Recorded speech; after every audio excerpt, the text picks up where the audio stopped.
Today we're talking about the benefits of adding variety in your workouts. Let's get started. Hi, I'm Jessica Valant, a physical therapist and Pilates teacher, and I'm here to bring science-based knowledge, understanding, empathy, courage, support, love, and hopefully some fun to the journeys we have with our bodies. There is hope and strength in your body, and my goal is to help you find it. Hi, today we are talking about the benefits of adding variety to your workouts. This is a subject I love to talk about, I am so passionate about, and I want to make it really applicable to you so that you are excited about it as well. So we are going to talk first about why it's important to have a variety in your workouts, and then we're going to talk about what that actually looks like and how to apply it to your own life. And I want you to know, starting off, that the most important thing is actually just moving, just being consistent in any kind of movement routine. I truly believe any movement is good movement. 5 minutes is better than no minutes, and I want you to focus on that first. So if you are just getting into a movement routine, take all of this today and add it to your arsenal of what you know, but also realize that adding variety can come later if you're not quite ready for that. So if you're just starting to move and you're just kind of getting into that relationship and what that feels like with movement, if you're just gaining confidence in that area, then just stick with what you're doing and remember that consistency is the most important piece with seeing benefits in movement. Now, when I say adding variety, I want to talk about what that means and what it looks like.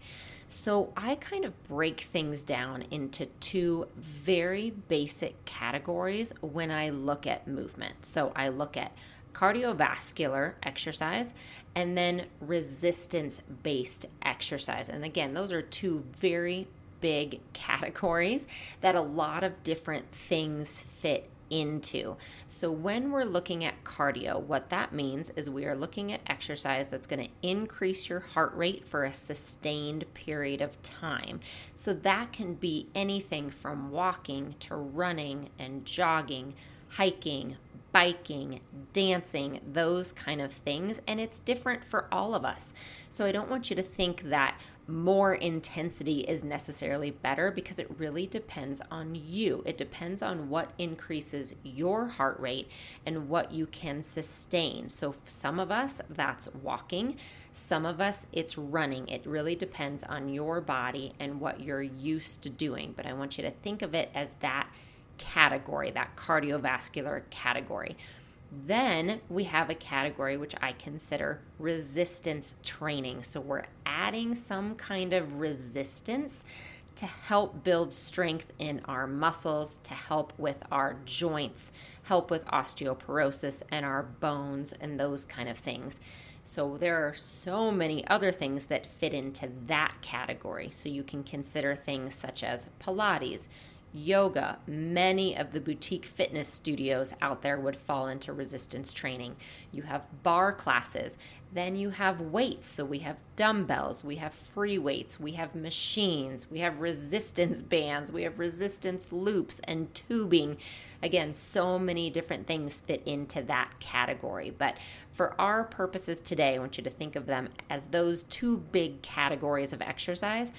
And then in addition to that, one more category is that stretching, flexibility, and mobility kind of way of exercising and movement, and I add that in as well. So I wanted to start by summarizing that and give you an idea of, again, what I mean when I say a variety of workouts, because you can see just from those few that I mentioned that there are hundreds and hundreds of different ways to move your body. You're going to find classes already developed in different modalities, and then you're also going to find things that you can do at home. You're going to find different ways to move that can be beneficial. And so just know that instead of being overwhelmed by all of these hundreds of things to choose from, we can break them down into different categories. And that's really going to help towards the end of this podcast when we talk about how to incorporate these into your life. So let's dive into the various benefits of adding a variety of movements to your life. The first one is injury prevention. So you can actually help prevent injuries in your life from having a variety of exercises and movements that you do during the week. One way that this happens is that you are going to be adding different movements in different planes of motion. Okay, so when I say that, I mean you're going to be moving forward and backward and side to side. That seems really basic, but one example I use is with runners and cyclists. Okay, if you're a runner and a cyclist, you are moving in one plane of motion all the time, in that forward plane of motion. So you're using certain muscles a lot to make that happen. But there are other muscles then that end up getting ignored simply because of that movement, of the basis and the nature of running and cycling. So there are certain muscles that then get ignored. The thing is, in life, we don't move that way. We don't only move forward. We're moving side to side. We're climbing stairs. We're getting on and off the floor. We have lots of different ways we move. So you can think of life as really moving in 3D, right? We're always moving in kind of these circular patterns and spiraling and twisting and doing the things we need to do simply to live. So when we move in one plane of motion in our exercise, we are leaving out all the other things that need to happen for us to live this functional life. So we can end up becoming imbalanced in certain muscle groups. We get used to moving forward and backward. Our body knows how to do that. Our brain knows how to do that. So then you ask yourself suddenly to reach sideways, and something can happen because the body isn't used to moving that way. So that is a very kind of basic and watered down example, but it gives you an idea of why those injuries can happen if you only move in one way. Another example is only doing cardio instead of adding any weights. So if you ignore things like using your bands and your weights and your body weight for resistance, if you are only doing cardio, you are not getting the benefits you need to strengthen your muscles and to strengthen your joints and teach them how to take a load, which again, if you think of function, we are taking loads all day long. We are lifting kids. We are lifting groceries. We are lifting gallons of milk. We are lifting furniture. We lift all day. And even if you think that you don't do much lifting, I want you to think of a very typical full grocery bag that weighs up to 10 pounds. So if you aren't lifting any kind of weights as a part of your exercise routine, but you are shopping for groceries and going to the store and lifting those bags into your back seat, and if you're like me and you refuse to take more than one trip to the car, you're probably lifting more than one bag on each arm. You're lifting weights. So you are actually setting yourself up for injury just from your daily life if you aren't incorporating those kind of movements and exercise routines into your routine throughout the week. So as a physical therapist, I will say one of the very best ways that you can prevent injury is by having a variety of movements and exercise types that you do as a part of your normal workout. The second benefit to having a variety in your workouts is something we've already touched on, and that is function. You will hear me shout from the rooftops that my number one goal for my clients and myself with my workouts is to improve my function. I want to stay strong and independent in my life now and as I age. And so I am always looking at activities that are going to help with that function. We call it activities of daily living. So I want things that are going to help with that, both for myself and for my clients. And in our daily life, we don't move in only one way. We don't only walk forward and backward like a treadmill might do. We don't always simply bend our arm like a typical bicep curl might do. We are reaching overhead. We are twisting. We are reaching into a crib or getting that car seat in and out of the car in crazy positions. We are lifting one child up while holding grocery bags in one arm and then trying to kick the car door closed with one leg. That is my life on a regular basis. We are asking our bodies to do all of these different things throughout the day that we don't think of because we think they should just come naturally. And I am here to tell you, they don't always come naturally, especially as we age. So we need to be training ourselves to be prepared for those activities. It is true, as a physical therapist, I see so many injuries that seem to come out of the blue from things like reaching into the washer and lifting that wet laundry out to put in the dryer, or taking a fitted sheet and putting it onto that mattress. And people come to me and say, oh my gosh, I was only doing this one thing. I can't believe it injured me. But it's simply because we weren't prepared for that. As we age, especially, we need to prepare our bodies and be strong and be very mobile and resilient to those kind of things to be able to function and prevent injury. And that's what a variety of workouts will do. So lifting weights or adding that resistance training is going to help you when it comes to moving furniture, lifting grocery bags, lifting a heavy laptop bag, lifting your kids, and those kind of things. Doing a variety of cardio workouts in different planes of motion prepare us for climbing stairs, for climbing bleachers and being able to get in between people to get to our seat to watch that soccer game. It prepares us in different ways. Doing your mobility and flexibility workouts and your articulation in your spine like we do in Pilates prepares your body to be resilient, to get in and out of bed, to get on and off the floor and those kind of activities. So they really do transfer to help us be more functional and independent in our lives. And that's what I am always thinking of. I think about every movement that I do, every exercise routine I do. I think of it as investing in the bank. I am putting an investment or a deposit into that health bank account. And I might not be pulling it out right now, but I tell you what, I have definitely then made pullouts of those accounts throughout my life when I've had various surgeries, when I've had a baby, when I've had sickness or injuries. I've needed to really take and pull out of that bank account everything, every deposit I've made up to that point. And that's what I try to do with my exercise and exercise for my clients. I want to fill your health bank accounts so that that is there for you anytime you might have to pull from it in the future.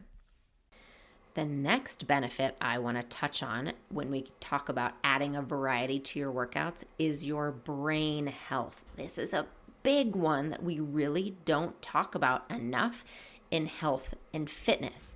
So there's two pieces to brain health that I want to talk about. The first is the actual true health of your brain, and that is improved because exercise increases blood flow to the brain.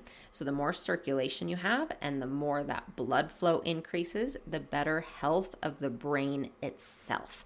And so that is improved especially with cardiovascular exercise. So research shows us that brain health is improved by all kinds of exercise, but especially cardiovascular exercise. So again, touching on that walking or jogging or that indoor cycling bike or dancing or swimming or hiking or any of those activities that increase your heart rate. Those are going to increase your circulation, increase the blood flow to the brain, which is going to help the health of your brain. Then, in addition to the health of the brain itself, we have brain function. So brain function includes things like your memory and your focus and your problem-solving ability, those things that naturally start to decrease a little bit as we age. And those can also be improved with exercise. We know from research that one of the best ways to improve your brain function is by learning a new skill. And that directly relates to adding variety to your workouts. So I know from experience that we tend to get into our routine of exercise and we stay there. And I actually don't have a problem with that from a physical therapy perspective.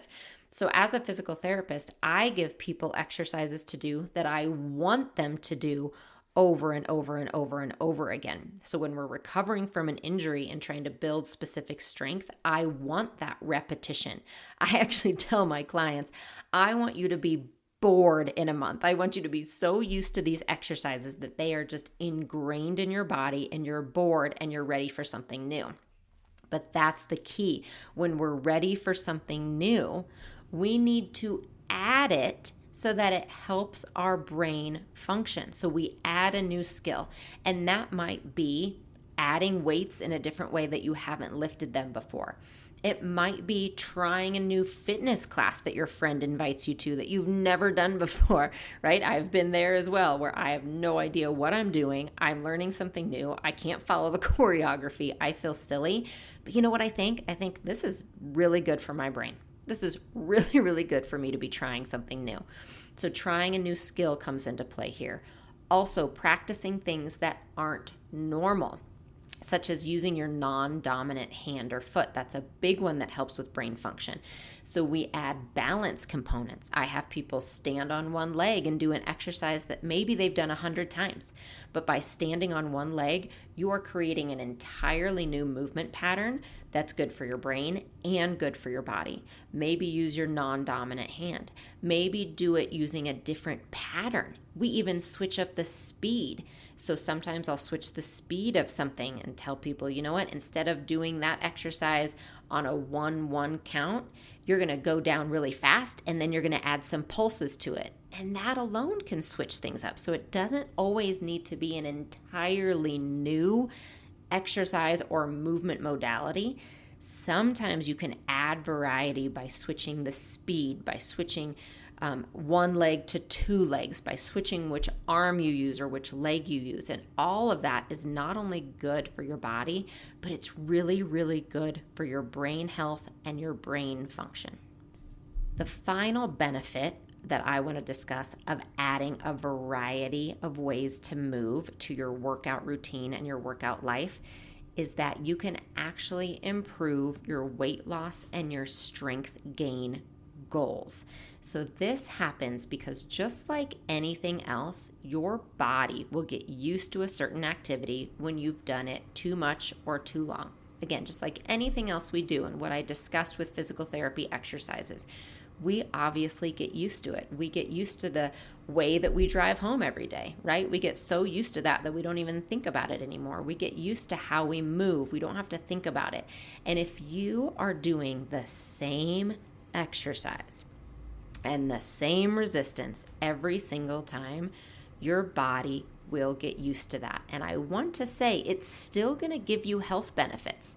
So if you go on that same treadmill walk every single day, if you put the treadmill at the same speed, the same intensity, you get on, you read your book, and you do that every day, that is still great movement, okay? That is still great for your health. It is great for a lot of different reasons, and I don't want you to feel like you have to stop doing that. I will also say the truth is, if you have been doing that for a year or even 2 years, if you can do that in your sleep, then you are not going to see strength gains from that at this point. You are not going to keep seeing weight loss if that is your goal. You have to add a challenge for your body to continue to gain things like strength and to continue to lose weight, again, if that is your goal. You have to challenge yourself in order to see results. And I do this again also for my physical therapy clients. So our goal isn't weight loss by any means, but my goal for that physical therapy client is to get them back to function, whatever it is for them, whether it's just walking across the street or running a marathon. I want to get them back to function. So I start, like I told you, where we do the same thing over and over again for a month. I want them to be bored. I need to get that movement pattern just ingrained and memorized in their body. But I would be doing them a disservice if I left them there, because I have got to then take it to the next level. I can't assume that those few workouts on the mat are going to automatically transfer into running that marathon that they want to run. I have to give them the next level of exercises. And then the next, and then the next. And that's how we do it in Pilates as well. I tell people, once you feel that something is easy, or once you can do it in your sleep, if you want to keep improving, if you want to improve your balance and your strength and just keep challenging yourself, you need to take it to the next level. The thing is, the next level is not going to be easy. If it feels easy, it means you're ready for the next level after that. We're always going to feel challenged again when we take it to the next level, and that is the key. That's the purpose. You need it to be challenging so that you start to feel and see results again. So if you never add variety, if you never try something new, if you never try a new pattern, if you don't increase the weights you're lifting, if you've only been lifting 5 pounds for a year and you can do 100 repetitions and you want to keep seeing strength gains, you need to increase your weights to 8 pounds. You need to get it to a point that you're challenging yourself, not to pain. Okay, no pain, no gain is not a saying we believe in here, but you do need to feel a challenge if you want to keep seeing improvement. And that is why adding a variety to your workouts is actually going to help you reach the goals that you want to reach. So those are a few of the main benefits to adding a variety to your workouts. So now let's talk about what that looks like in real life and how you can apply it. So I'm going to go back to those categories that I talked about at the very beginning, because for me, I'm kind of a planner. I'm that person with the highlighters and the categories and the lists. So it helps me personally break it down in my own life. And that's how I do it for my unlimited members in our subscription program as well, as we do have a workout calendar that we follow, and I break it down the same way I do in my own life. So going back to those main categories of cardio and resistance training, and then adding that bit of mobility and stretching throughout the week as well. That's what I want you to look at first, is you decide how that works into your life. All right, so me personally, I do 1 or 2 cardio days a week, and then I make sure that I am lifting weights or doing resistance in some way, shape, or form 3 days a week. Then for stretching and mobility, I'm doing maybe 10 minutes at a time, a few days a week on that as well. So that's kind of the category for me. That is what I recommend for a lot of my clients and my members as well. I want most people picking up weights at least twice a week. I want you getting some mobility and some resilience a couple times a week, and then cardio once or twice. So you decide how that fits into your life. And if you do want some really specific guidance, I'll have the link below to my unlimited program, because I do give really specific weekly workouts and monthly workouts if you want some guidance to start with that. But break it into the categories for you. So if you are a runner, let's say, if you just, that is what you love to do, it makes you so happy, you decide how many days a week you're doing that. Okay. And then you are going to pick another category that you're lacking in, which is most likely resistance training. And you're going to need to add that category in 2 or 3 days a week. So that's how the categories work. Because then from there, you're going to pick within the category what exercise excites you, or what brings you happiness, or what at least motivates you to do it. So for me, the category in cardio usually looks like my indoor cycling bike at home, or the treadmill, or walking outside, or using a stair climber at the gym. Those are the three things that kind of are consistent for me. So when it is a cardio day, I pick one of those to keep my life simple and easy, and I just plop it right into that category. I can just slide it right in and say, that's what's going to happen. For resistance training, I've got options of lifting weights, Pilates, Pilates with weights, resistance bands, resistance loops, and that about are the categories for me within resistance training. And you might be different, but it is important to find what works for you or what you have access to, or again, what motivates you so that you can stay consistent with it and not get overwhelmed. Because I will say one of the biggest things that limits us from moving in any way, shape, or form is simply being overwhelmed. There are so many options right now in our world on how to move and where to move, and that's a good thing. But it can actually paralyze us because there are so many choices. We just don't know where to start. So that's why I think breaking it into those categories can be really helpful. So pick 2 or 3 cardio options that again work for you and your lifestyle and any injuries that you might have. And then pick 2 or 3 resistance training kind of items in that category that work for you. And start with that.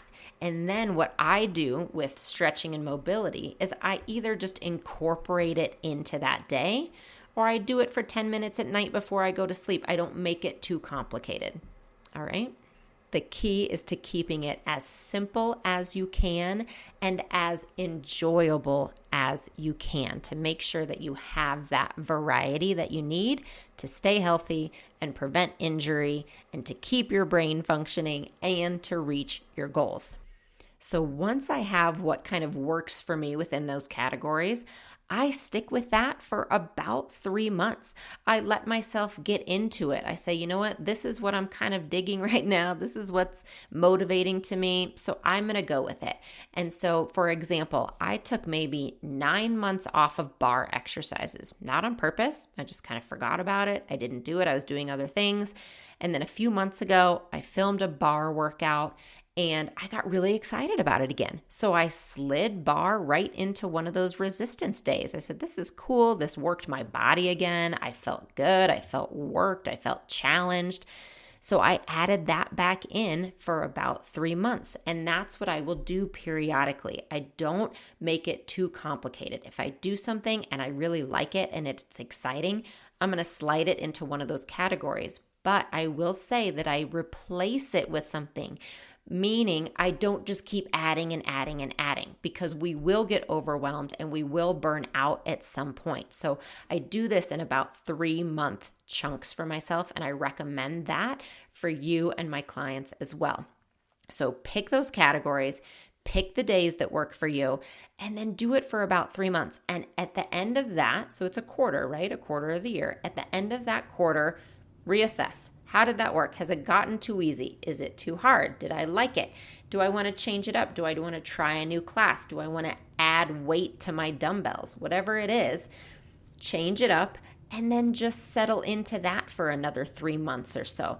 And that also, giving yourself that amount of time can really let you see some results, because results don't happen in 2 weeks. Results don't happen in 4 weeks. It takes a little bit of time so you can see really how your body responds to it. And if you're someone who really gets motivated by a huge variety of workouts and you are dancing one day and then lifting weights one day and then trying an adult gymnastics class one day and then getting in the pool and then doing a trail run, go for it. You are doing your body so many benefits by moving in so many different ways. And that's a great goal to get to when you do have a healthy, injury-free body. If you are dealing with injuries or any kind of chronic disease, or you are a beginner to fitness, then really let yourself fall into just those couple of options in each category so that you can start to feel safe in moving and safe in your workouts, and you can just know and trust that you are doing really good things for your body. I really want this podcast today to be an encouragement to you. I want it to be motivating, and I want you to actually feel a little bit excited about either trying something new or bringing something back into your workout routine that maybe you left behind or forgot about a while ago. Just remember, moving your body in a variety of ways is a good thing. It's how we were made. We were made with joints that move in a big, large range of motion. We were made with bodies and spines that bend and rotate and twist and muscles that stretch. And over time, we have kind of brought ourselves into a smaller place simply by sitting at a desk all day or just sitting in a car all day. So start to think of yourself as being able to move outside of that box a little bit. And remember, you're going to be doing yourself a very large favor when you start to do that. And I will have links below to help give you some guidance if you need it. And I am so glad you joined me here today, and I can't wait to see how you start moving. I'll talk to you soon. As always, thank you so much for stopping by today. If you have a moment, please rate and review this podcast, as it helps us out tremendously. For more workouts and resources, you can come over to my website, my YouTube channel, or join my unlimited community. Links for those are below.